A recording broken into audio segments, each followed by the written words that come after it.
Hey, this is Mike with Xi4, and today I'm going to be showing you how to change a Platen Roller on a 110 Xi4, 140 Xi4, 170 Xi4, ZT610, ZT620 printers.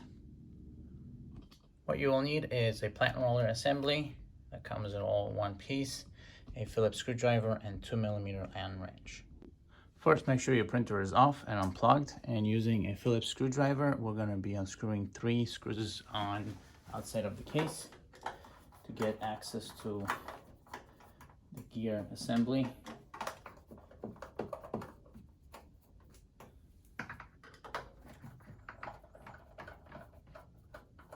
Just like so.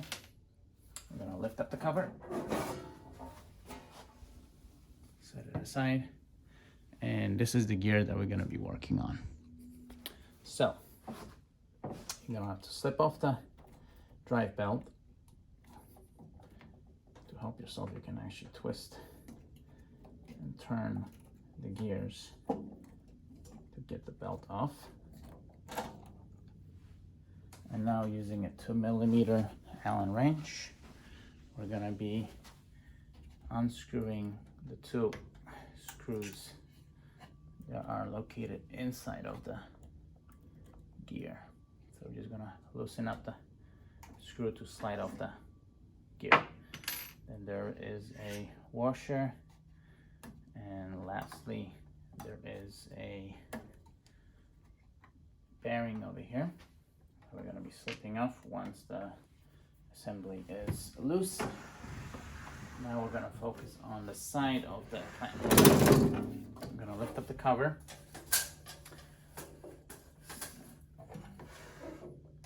We're gonna open the print head, lift the print head all the way up, and this is where the Platen Roller is,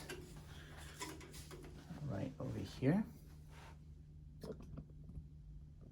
And we are going to pull the Platen Roller out, remove the bearing on the other side. And one more thing you're going to need is the pliers to remove the clamp over here. So using the pliers, just pull off the C-clamp over here, pull off the washer and the bearing, just like so.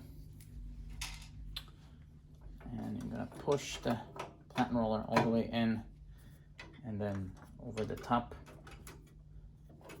and pull it this way. So now we have the full Platen Roller in our hands. Now, using the assembly that was provided to you, we're going to be using the parts, exactly the same ones that we took off. So we have the new Platen Roller.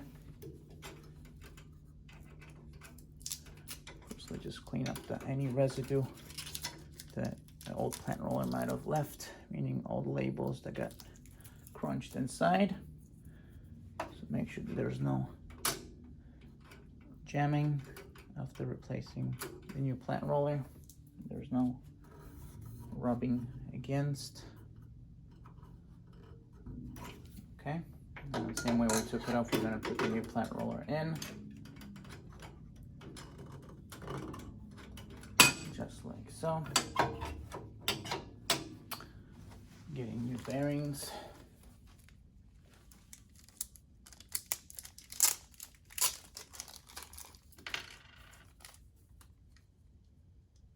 Washer. They come in little bags like this, so we just have to open them one by one.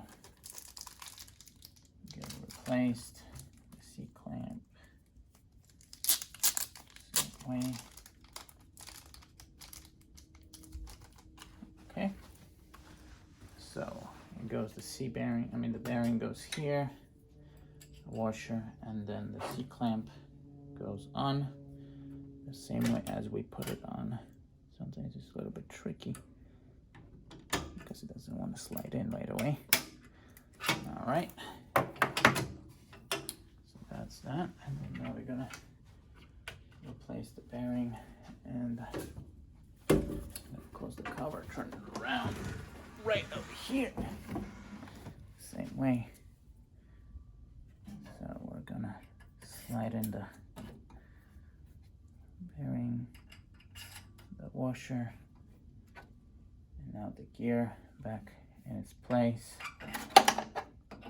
I'm holding the Platen Roller by my hand to make sure it doesn't slide in, because if you don't hold it, it's going to slide back in and it's going to get off the center. So you always want to hold that Platen Roller in its place to make sure that it doesn't slide off. So it's always, there's no spacing, no gaps in between. And again, using 2mm Allen wrench, we're just going to tighten up the screws that are in there once again. Let me just close the cover so it's easier to do, but I'm still holding the Platen Roller. And we're just going to tighten up the screws, make sure that there's no slack in between the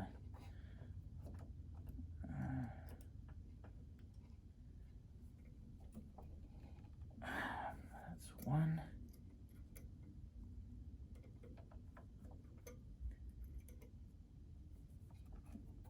And that's two.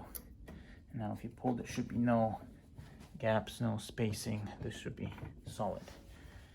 And just as we took off the drive belt, we're going to put it back on. Same thing, you can just use the big gear to help you slide it on. Make sure it's back on. And once you do that, just turn on the printer and test it and put the cover back on. Using the Phillips screwdriver, and just replace the 3 screws that's on the bottom.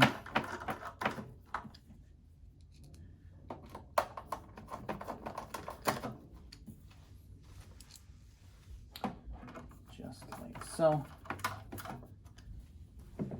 Now, in order for me to properly test it, I installed the media and let the printer calibrate.